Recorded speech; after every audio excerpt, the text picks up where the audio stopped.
vajza e shtetasit të Kosovës me iniciale HH, i cili prej 77 ditësh po mbahet në akuzë për krime lufte nga autoritetet serbe, ka kërkuar ndërhyrje të menjëhershme nga institucionet e Kosovës.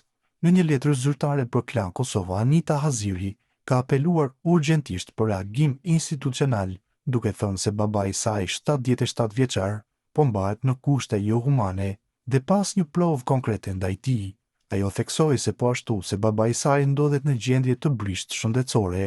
Në vim letra e saj e plot, kërkesë urgjente për ndërhyrje institucionale lidhur me ndalimin e shtetasit të Kosovës HH, i cili ka 77 ditë në mbajtje nga autoritetet serbe. I nderuar, unë Anita Haziri, vajza e shtetasit të Kosovës HH, i lindur në vitin 1948, po ju drejtohem me këtë lutje të sinqertë dhe urgjente që institucionet e Republikës së Kosovës të ndërhyjnë sa më shpejt lidhur me situatën dramatike të babait tim, i cili tashmë 77 ditë po mbahet i ndaluar nga autoritetet serbe në Merdar në akuza të pabazuara për krime lufte. Baba jam është njëri i moshuar 77 vjeçar me gjendje të brisht shëndetësore dhe i gjatë gjithë jetës së tij ka qenë qytetar i qetë, familjar, pa asnjë të kaluar kriminale. Arrestimi i tij ka tronditur gjithë familjen tonë dhe ka shkaktuar dhimbje të madhe psikologjike dhe emocionale.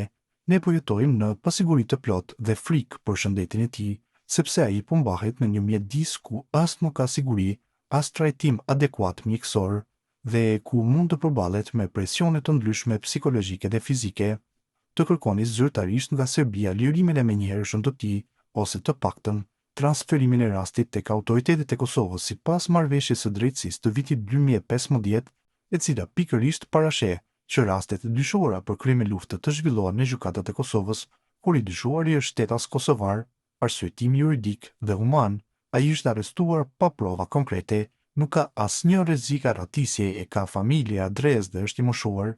Mosha e tij dhe gjendje shëndetësore e bëjnë mbajtjen për 77 ditë të papranueshme dhe jo humane.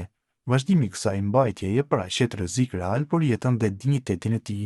Ju lus që të përdorni të gjitha mundësitë ligjore, diplomatike dhe institucionale që babai im të kthehet sa më shpejt në Kosovë, pranë familjes së tij. Familja jonë po jeton ditë të vështira dhe çdo orë që kalon është e rëndë për ne. Ju kërkojmë mbështetje, zë dhe veprim, mbyllet letra.